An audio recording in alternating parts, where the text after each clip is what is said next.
vemos pessoas a ignorarem uma ponte e os demais sinais de trânsito para atravessar uma estrada. Um hábito que pode terminar numa grande desgraça. Desgraça que pode aumentar quando acrescentada a essa fórmula o consumo excessivo de álcool e a alta velocidade. O Jornal da Malta desta semana traz histórias de pessoas que vivem com sequelas dos acidentes de viação. Você sabia que, para além do impacto negativo para a saúde e para o meio ambiente, o saco plástico tem um impacto negativo no seu bolso? Nesta edição do Jornal da Malta, trazemos alternativas para poupar o seu dinheiro e agradar o meio ambiente. Usar um elevador, ir a um lugar público como a praia, apreciar uma linda paisagem, dar um bom mergulho, coisas normais da vida. Mas para alguns isso pode ser um pesadelo. Conhece as fobias mais comuns entre as pessoas?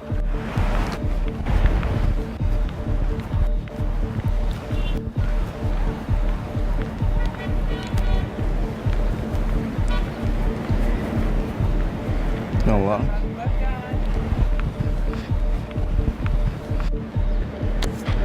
Vamos ver se Bora. muito bem disposto. Muito bem disposto. Vamos formar o povo, não é? Pois é.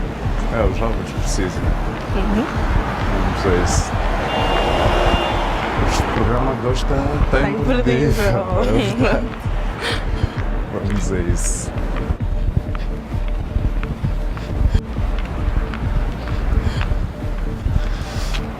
Olá Malta, e é com esta vista maravilhosa que nós iniciamos mais uma edição do nosso Jornal da Malta. Olá Yuri, muito bem disposto? Olá Tânia, muito bem disposto para trazer o melhor da informação jovem. Sejam muito bem-vindos.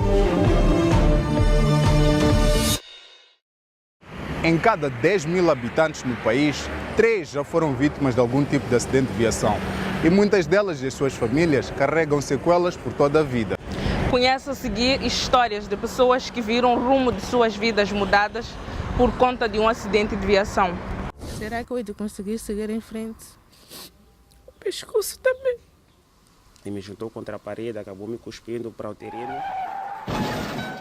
Em Moçambique, 16 pessoas sofrem um acidente de viação a cada dia. Acontecimento que, para além de ficar gravado na memória, deixa sequelas para toda a vida. Quando eu tinha por aí 9 anos, a caminho de casa, é quando eu no passeio, a caminhar sozinho, os meus amigos do outro lado da rua. Então, o machibombo subiu no passeio e me juntou contra a parede, acabou me cuspindo para o terreno onde eu estava, do lado onde caminhava. Então, com toda aquela estranheza do pessoal que olhava para mim e sentia-se capacidade de olhar pela segunda vez, eu pude perceber que algo estava a se passar comigo, mas que não era boa coisa. Após descobrir que lhe tinham sido amputadas as pernas, Arsénio conta que o seu maior medo foi de não mais poder brincar, correr e principalmente de perder os seus amigos. Eu não sentia a dor de não ter os membros. Eu sentia a dor interna na qual os meus amigos, já não posso mais correr, vão me distanciar-se, vai distanciar-se de mim.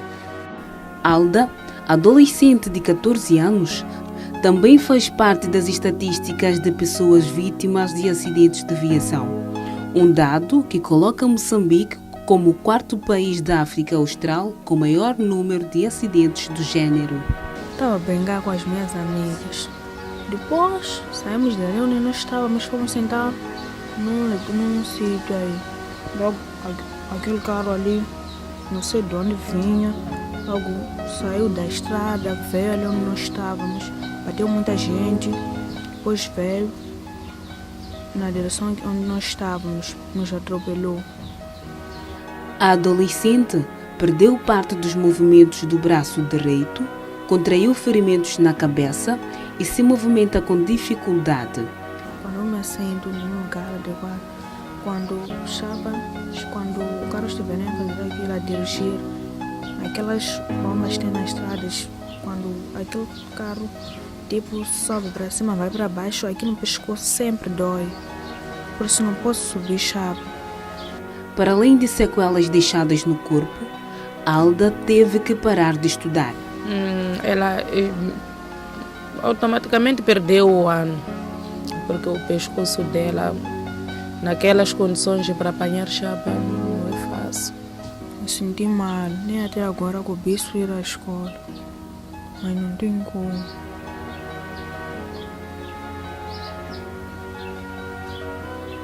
Entre lágrimas e memórias, Zulmira, mãe de Alda, revive os dias depois da fatídica madrugada de 23 de março.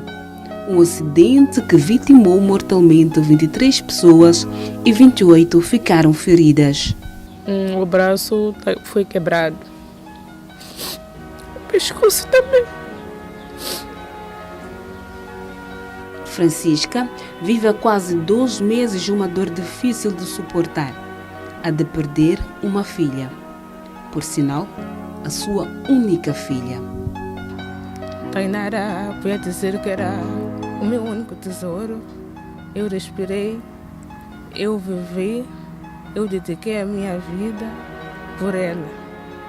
Hoje, o que guarda da pequena Tainara são apenas lembranças e sonhos que jamais serão realizados. Ela era menina de muitas travessuras. Quando ela entrou na escolinha Itacula, não tinha por aí seus 4 anos. Esta é minha Tainara. Não é só a vida das vítimas que os acidentes transformam, mas também a dos seus familiares. Eu trabalhava, fiquei mesmo 1 mês e 2 dias no Hospital Central de Baixo, então acabei por perder emprego assim mesmo. Será que eu vou conseguir seguir em frente? Em princípio, sim. Por ela, tenho que seguir, mas acho que é o desafio que me ficou. Aprender a viver sem a Tainara vai ser o meu maior desafio.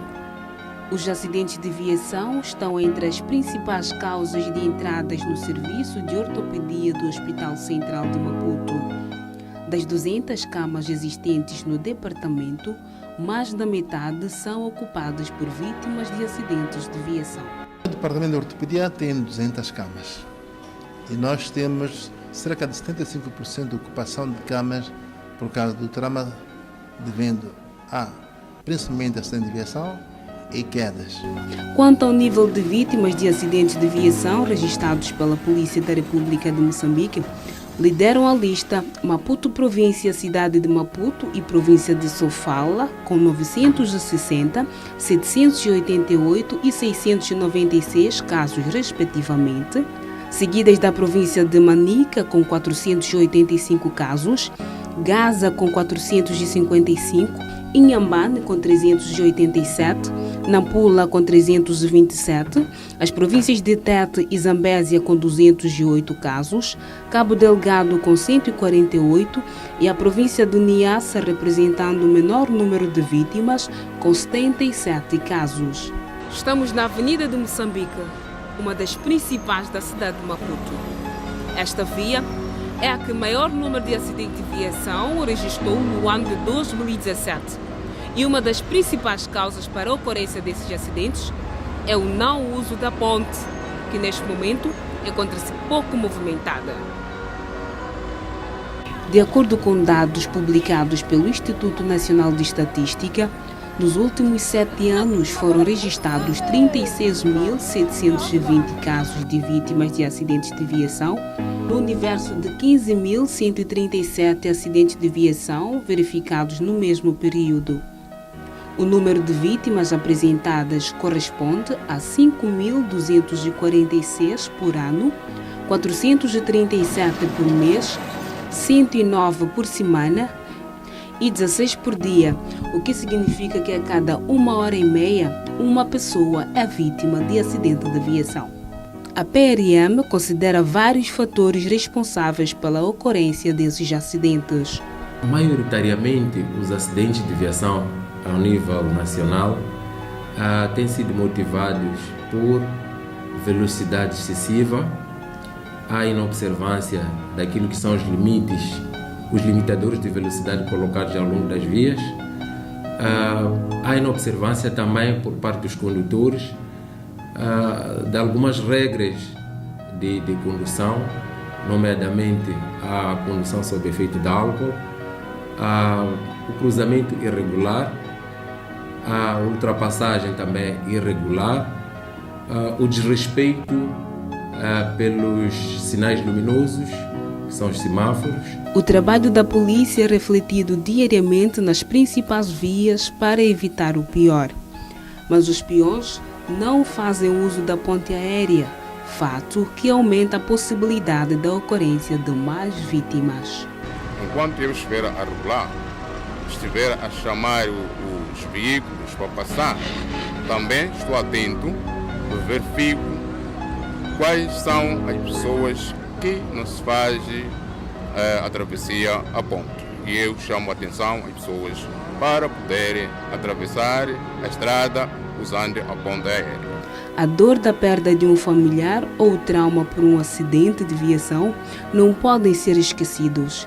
Mas buscando ajuda médica, é possível amenizar o sofrimento. Dependendo do tipo do acidente, a pessoa fica a reviver muitas vezes aquela situação. E se não tem a ajuda de um psicólogo, pode ter alguns problemas, transtornos psicológicos, que vão causar muitas outras coisas, até sequelas. Porque esquecer nunca vai se esquecer, mas tem que aprender a conviver com aquela situação, que é de luto e que é da maneira como ela perdeu este filho. Malta, vamos a um curtíssimo intervalo, não saiam daí. Saúde, educação, tecnologia, cultura, desporto, meio ambiente e reportagens especiais. Bem-vindos ao Jornal do Media Lab. Jornalismo feito por jovens para o público jovem. Media Lab, o laboratório de jornalismo aqui na sua STV. Estamos de volta à segunda parte do nosso jornal. Yuri, sabias que a cidade de Maputo produz mais de 1000 toneladas de lixo por dia? Por acaso não, mas é muito lixo. Pois é. Veja a seguir uma solução criada por um jovem para reutilizar esse lixo. Na cidade de Maputo são produzidas 1000 toneladas de lixo por dia. E para proteger o meio ambiente destes desperdícios humanos, Mbongani Jazz, estudante de Bioquímica Industrial, criou um motor de ciclo fechado, uma máquina que produz energia luminosa usando o lixo. Criei o primeiro motor com latas e ele funcionou. Então desenhei ele em 3D, mas como uma solução que podia ser uma solução em termos de reciclar o lixo. O equipamento ainda é um projeto piloto e a quantidade de energia a ser produzida é definida em função do local de utilização. Mbongani explica como ocorrerá o processo de produção de energia. Montaríamos uma caixa por aqui. Então seria uma caixa fechada, onde a gente atira o lixo é queimado. Então, enquanto o lixo aquece também a câmara de combustão. Este ponto enche de ar quente. Então, este ar quente que é produzido pelo lixo, então, enquanto o lixo vai queimando, o motor vai funcionando e por aqui, neste ponto, seria o gerador de energia. Então, ele produz uma energia mecânica, por esta correia vem aqui ao dínamo, então por aqui teríamos a saída da energia. Mesmo ainda em fase de estudo, o motor de ciclo fechado é visto como uma mais-valia para a sociedade. Durante 2 anos, para além de reutilizar o lixo, o inventor estudou também formas de reutilizar o fumo e as cinzas que sobraram da queimada do lixo usado na produção de energia. O fumo sai em forma de vapor, limpo. Então, depois de um certo tempo, teremos óleo. Então, poderíamos usar esses óleos, refinando-os. Podemos produzir alcatrão, gasolina, tiraríamos as cinzas, misturando com cimento, poderíamos produzir blocos de construção civil. Para garantir que pessoas com deficiência tenham acesso e informação sobre saúde sexual e reprodutiva, a TV Surdo organizou um debate sobre esta temática. Dentre as dificuldades que a pessoa com deficiência enfrenta, está o acesso à informação relativa à saúde sexual e reprodutiva. Diante destes factos, a TV Surdo organizou nesta terça-feira em Maputo um debate para encontrar soluções para esta realidade. A gente criou este evento para arranjar formas de colmatar esses objetivos que foram cá postos. A gente quer que as nossas crianças estejam mais informadas no que concerne à saúde sexual e reprodutiva. Sérgio, da Associação dos Cegos e Amplíopes de Moçambique, explica que a pessoa com deficiência ainda enfrenta dificuldades ao aproximar aos centros de saúde. Tem a ver com a técnica de orientação e mobilidade, como é que a pessoa com deficiência visual pode ser recebida e encaminhada a uma cadeira onde o médico, o enfermeiro ou o técnico pode atender. O evento contou com a presença de representantes dos Ministérios da Saúde e do Gênero, Criança e Ação Social. Na ocasião, Jaime Tai, representante do Ministério do Gênero, Criança e Ação Social, falou das atividades que estão a se implementar de modo a tornar a informação sobre a saúde mais inclusiva. A formação de educadores de pares com deficiência auditiva, estes que por sua vez vão replicar estas informações junto dos distritos de onde eles são provenientes. Fora isso, para as pessoas com deficiência visual, temos feito a transcrição do material. Primeiro produzimos material de fácil compreensão, transcrevemos o mesmo material em braille e também reproduzimos materiais áudios. A TV Surdo é uma plataforma de informação e advocacia para pessoas com deficiência. Foi criada por um grupo de jovens com deficiência auditiva que pretende uma sociedade moçambicana inclusiva. Para além do impacto negativo na saúde e no meio ambiente, os sacos plásticos trazem consequências aos nossos bolsos.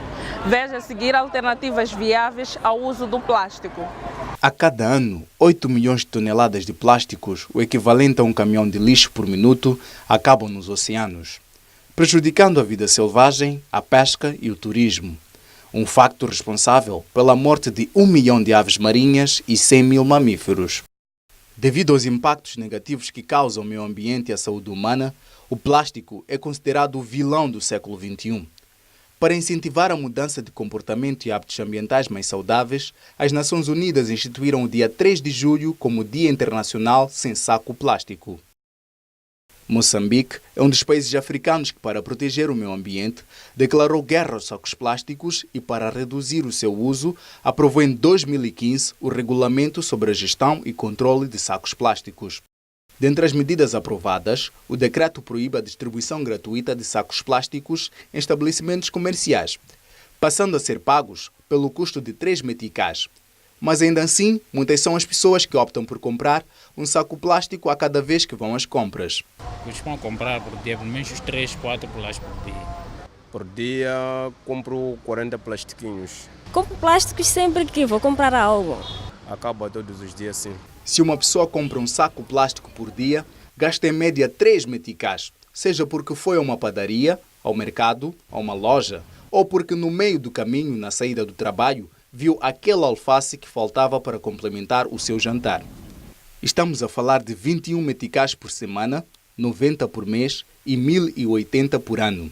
Dinheiro suficiente para comprar 5 kg de arroz, 5 litros de óleo, 2 kg de farinha de milho e 2 kg de açúcar.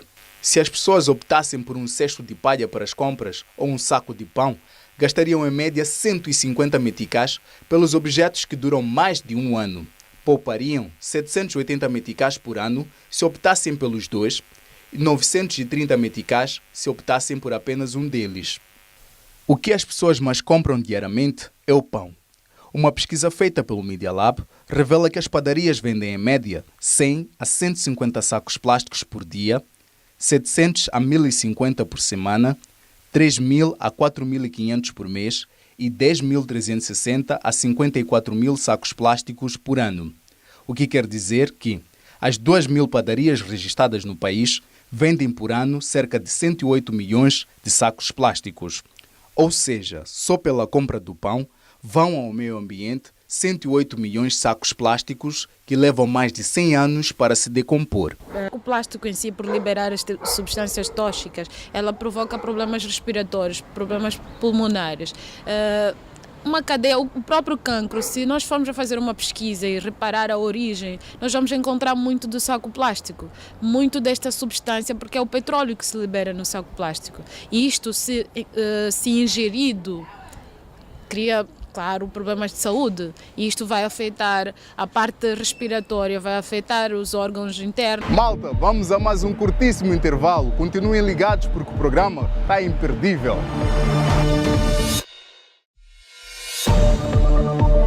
Saúde, educação, tecnologia, cultura, desporto, meio ambiente e reportagens especiais. Bem-vindos ao Jornal do Media Lab. Jornalismo feito por jovens para o público jovem.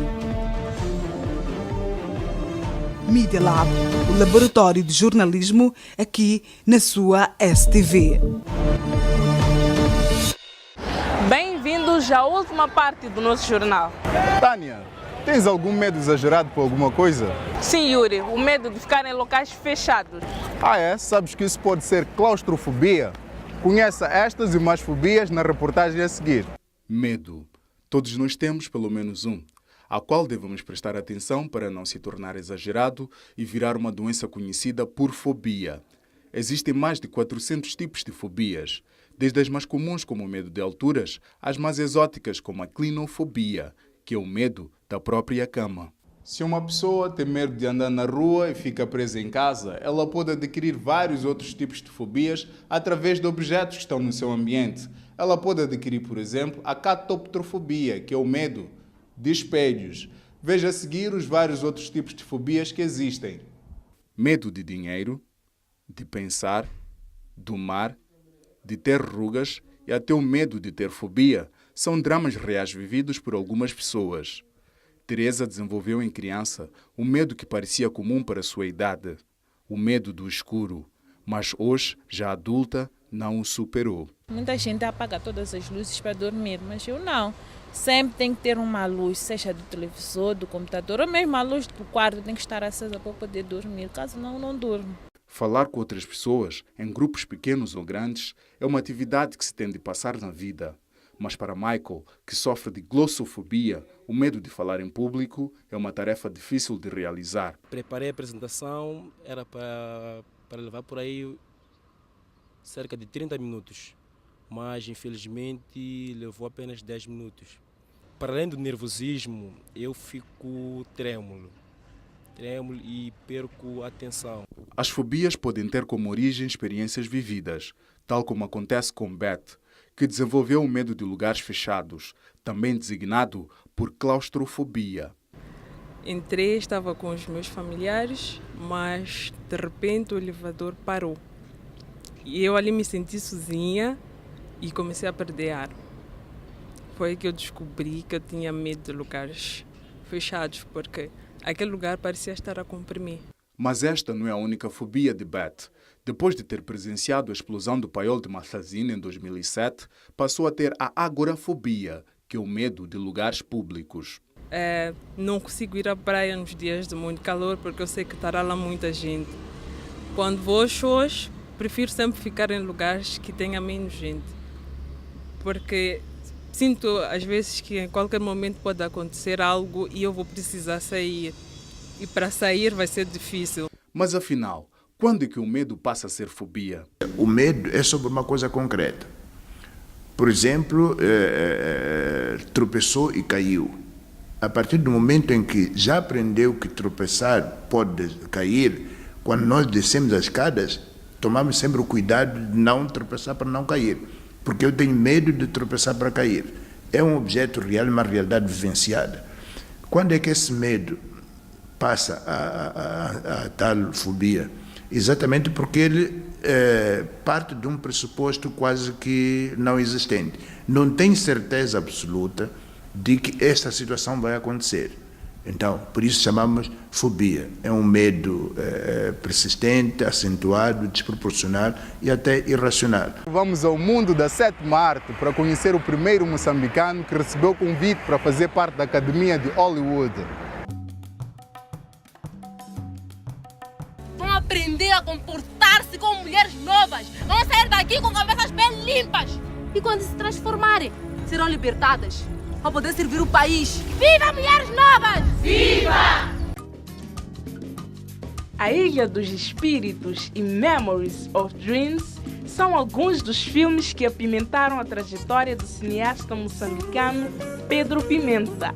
Trajetória que levou ao reconhecimento não só nacional, mas além fronteiras.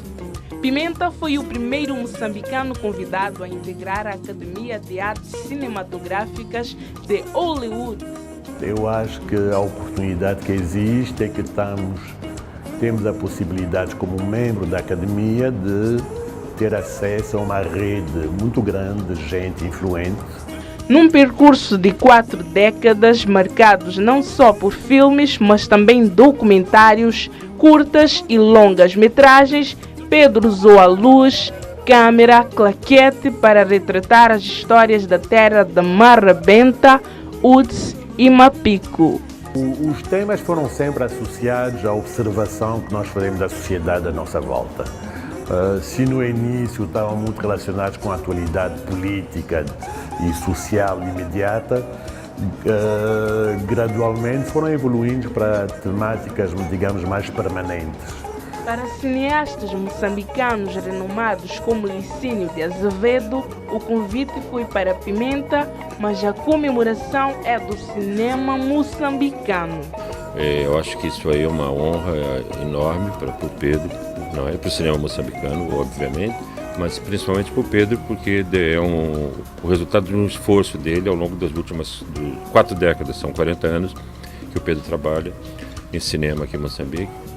Pedro iniciou sua carreira em 1977 no Instituto Nacional de Cinema Moçambicano. Fiquem a saber que vocês todas, são mulheres da mesma pátria. Malta, e é com esta boa nova de Hollywood que nós terminamos a nossa edição do Jornal da Malta. Pois é, e nós continuamos aqui a contemplar esta linda paisagem, mas com a promessa de voltar daqui a 7 dias. Malta, até lá!